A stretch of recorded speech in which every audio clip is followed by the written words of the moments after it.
class. So today we're going to start with the three-part drill, of the one part of the three-part drill, right? Just to get us started thinking about those sounds that we've learned before.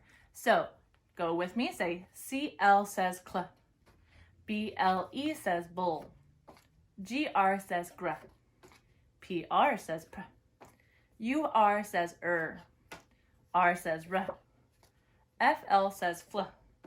TLE says tull. ZLE says zul. OO says oo. SPL says spla. ER says GL says gl. AR says R. DLE says dul. PLE says pull. CLE says cull. GLE says gull. Y says E, I, and I. E, I, and I. And Y says yeah.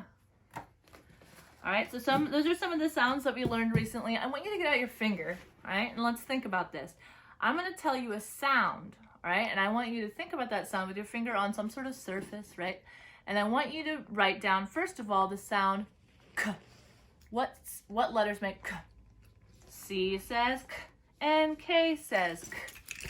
All right, good. And then think about the sound that says s.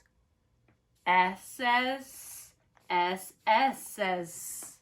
Okay, so now we're going to be learning about a different way to say s. But first, let's think about that k sound. So we have our cat and kite rule up here so that you can take a look. Remember, anything that comes after, so anytime an O, A, or U comes after the C, right? It's going to be a C beforehand, and it's going to say k. Anytime if it's an I or an E sound, it'll be a K, right? So these are things that say k. Now, sometimes C says s, and you guys have talked about that in class before. For this rule, we have to think if E, I, or Y comes after that C, it's going to say s. A couple of examples for this. We're going to take a look. We have crisp, right? This is crisp. Now, another thing for us to think about with our cat kite, right?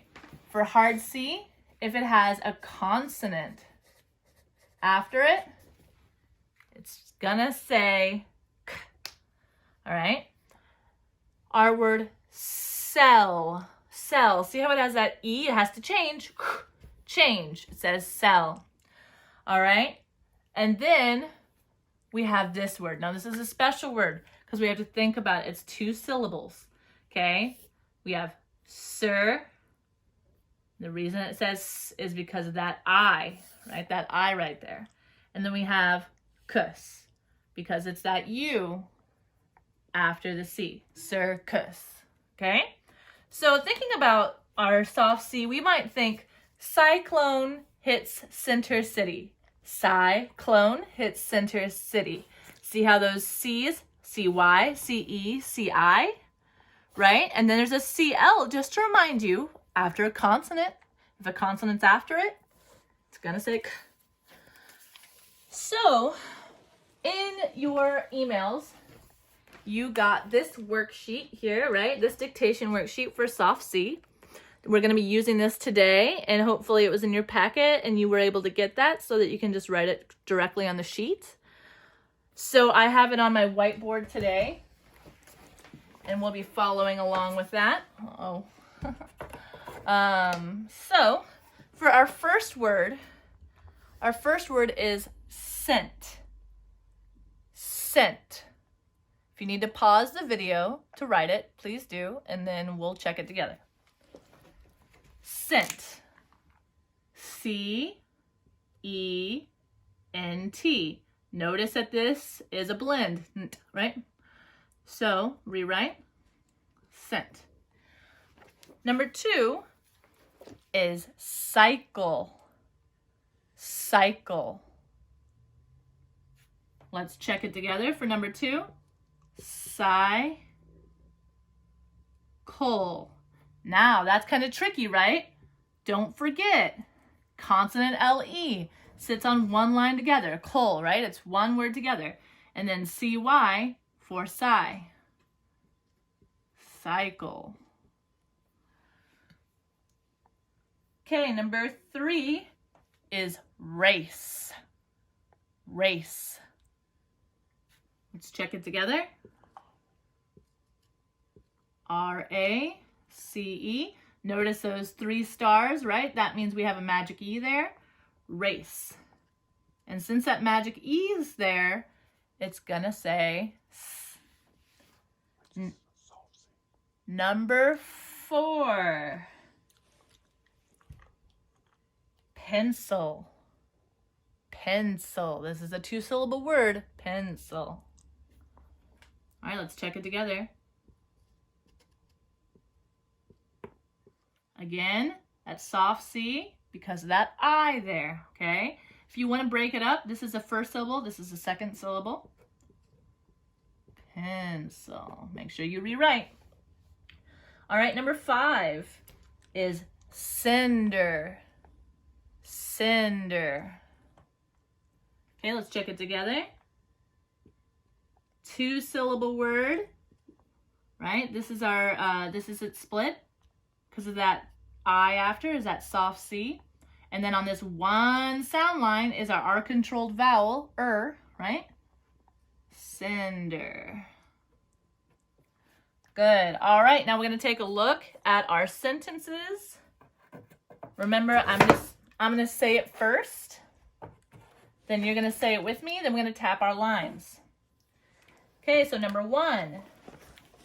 Tell Jake to clean the cinders from the fireplace. All right, say it with me first with pounding your fist, right? Tell Jake to clean the cinders from the fireplace. Okay, now let's tap our lines. Tell Jake to clean the cinders from the fireplace. Okay. If you need to go back and hear it again, go back and hear it again. Pause the video and then we'll check it together. All right. Tell Jake to clean the cinders from the fire. Ooh, I have to stretch that out a little bit. Place. And then there's that. So we're checking for cops. First, we have our capital letters. Our T should have a capital letter, and our J in the name Jake should have a capital letter because it's a proper noun. And then we check for order. Tell Jake to clean the cinders from the fireplace, making sure that it makes sense as a complete sentence. Punctuation, there should be a period in that box there. Check for that period. And spelling, please check your spelling for clean, cinders, fireplace, Jake, right? That's an, it's kind of hard to see there. It's got that P, that L, that A, fireplace. When you rewrite this, please check for cops again, right? Don't forget, I've been looking at some of you guys' dictation and noticing that in that second rewrite, you're forgetting your capitals and punctuation. All right, our second sentence is Nancy fell twice on the ice. Again with me, Nancy fell twice on the ice. Let's tap it together. Nancy fell twice on the ice. All right, if you need to go back, hear the sentence again, go back, or, pause it and write. Okay, let's check it together. Nancy fell twice on the ice. Okay, checking for cops, we have a capital letter. N, not only is that the beginning of a sentence, but it's also a proper noun, so, that counts twice, I guess. Order, Nancy fell twice on the ice. Good, makes sense. Punctuation, we have our period there. And spelling, check for Nancy, twice, ice, Obviously, you should check your Sally Loves Friendly Zebra rules for fell, and then checking on the. Okay, once you rewrite this, please make sure again that you're checking for cops the second time. And thanks for coming to class.